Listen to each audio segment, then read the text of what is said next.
I've been waiting for the mead to clear up here after that mess up I had for bottling. So in the meantime, we've got some other projects going also.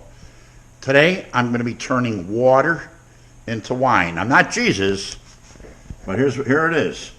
We're going to use reverse osmosis water, 4 gallons. And then since I'm not Jesus, we're going to be using some Vineyards Best Black Cherry Fute Wine Base. I paid $34 for that. You can make a wine. You can use tap water if you want to put your metabisulfates in there. But today I'm going to use reverse osmosis water. Why wouldn't I? And down here I got the sanitizer. I'm going to be stirring the mess with the spoon. This is going to be my fancy stirrer today. I got my my airlock and my bong in there. And down here on the floor I have the carboy that I'm going to be mixing this whole mess up into. This is going to be a real hard brew today, like I say. I'm going to add the water. We'll put in 4.5 gallons. Then we'll dump in a gallon of Vineyards Black Cherry juice. Oh yeah, so good. And we'll use a half or a quarter of what's left in this jug to rinse that out and put it in the carboy. And if we want to fix that up better, add more water for headspace, we'll play it by ear. In the house I have some other black cherry juice I could use. Or I can just thin it out with water. We're going to get the wine thief out of the drawer. I'm looking at Mrs. Vintner over there. You're going to get the wine thief out of the drawer there. Now we're going to set that in the sanitizer. And I'm going to shake up this this carboy with sanitizer in there and get the show on the road.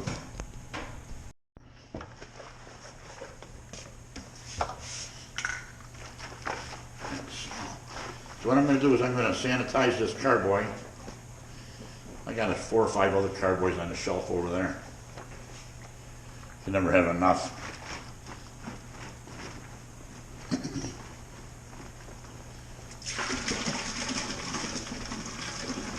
This was already cleaned out in the house with some one-step and some nice boiling hot water. You don't have to get all the foam out of there.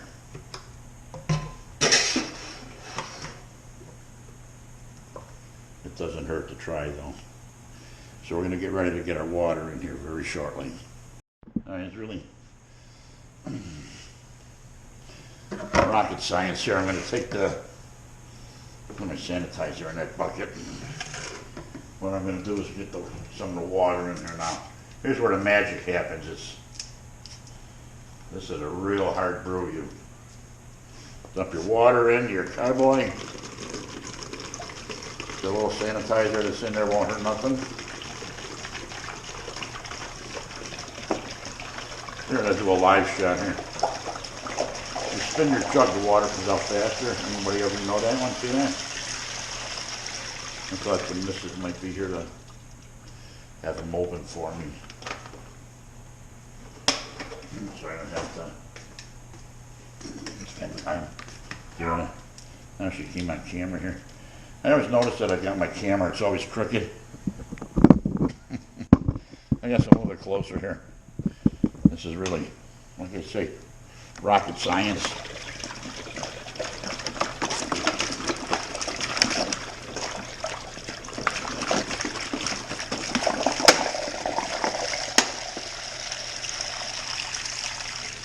There's 2, and I will use these bottles over again for watering plants and whatnot. There's 2, this is 3.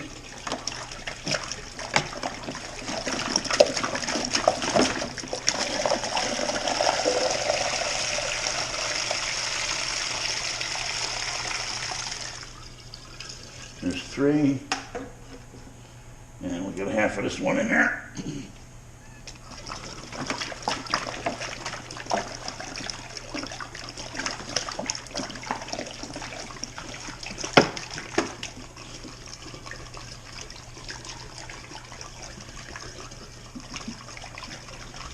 And save that water to rinse out the magic here. Here's where the magic happens. Sanitize a little and open the cherry juice.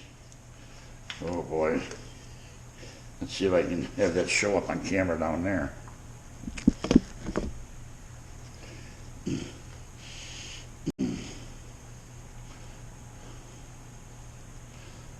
where the magic happens. Oh, I can smell that. That is really rich.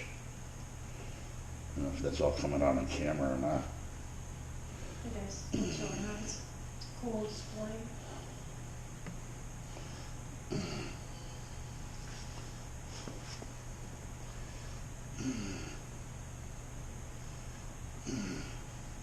And we'll use some of this water. Turn this out the jug.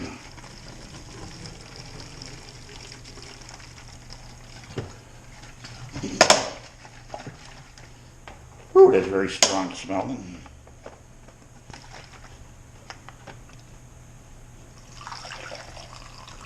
And there's our 5 gallons. I'm not going to be able to pour the rest of that in. Going to need headspace there, don't you think? Yes. You need the fermentation headspace. Otherwise Little you're gonna fermentation pour headspace there. So, all the magic pouring. I'll have to wash that down. set that out of the way. Now I'm going to stir this with my my magic stirrer before I put the yeast in, and that's nothing more than a homemade stirring spoon. How's that?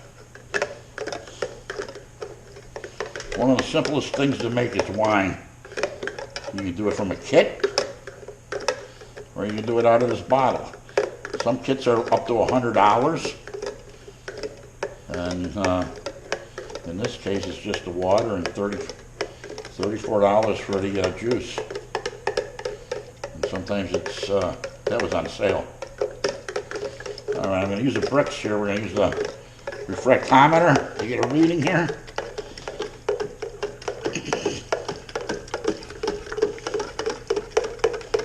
Pull it out of there, refractometer. Do-do-do.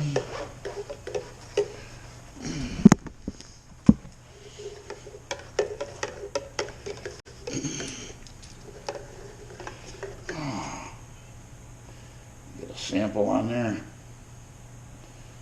Hold this spoon. And let's see what it came in at.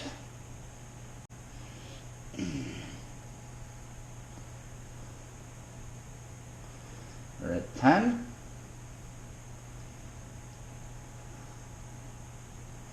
1077.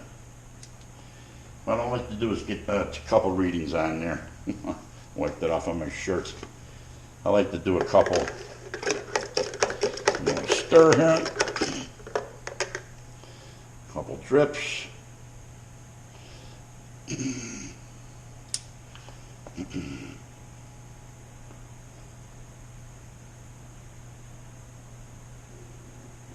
$10.77.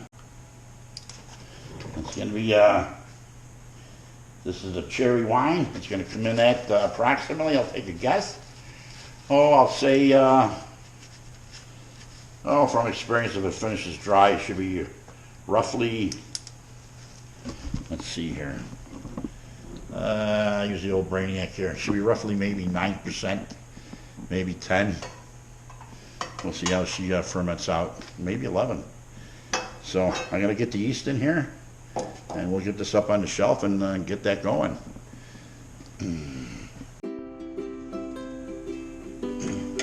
The bricks came in. Oh, geez. The original gravity came in at 1077. I think I said it on camera already, so should be even 9-10%. Cherry wine. Whether I back sweeten it, I don't know. I usually don't. Here's the pitching of the yeast.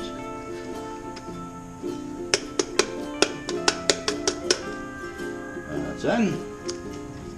I'm looking for my bong, which is in the sanitizer here, floating around somewhere. I know I threw it in there. It'll lose me.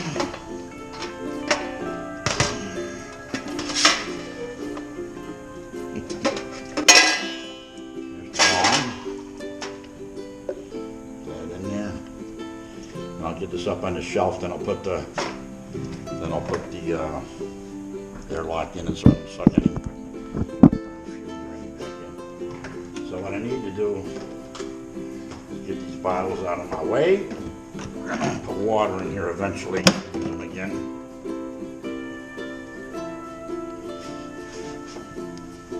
Oh yeah. Woo!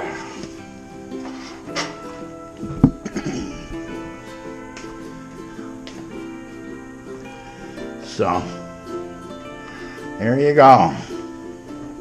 That's how you turn water into wine. I'll let that ferment out for, well, for however long it takes. Why wouldn't I? That's another batch. And like I say, the mead, we'll bottle that maybe next week. I'm going to change out my sanitizer because I just contaminated the heck out of it. So until next time, stay thirsty. Prost.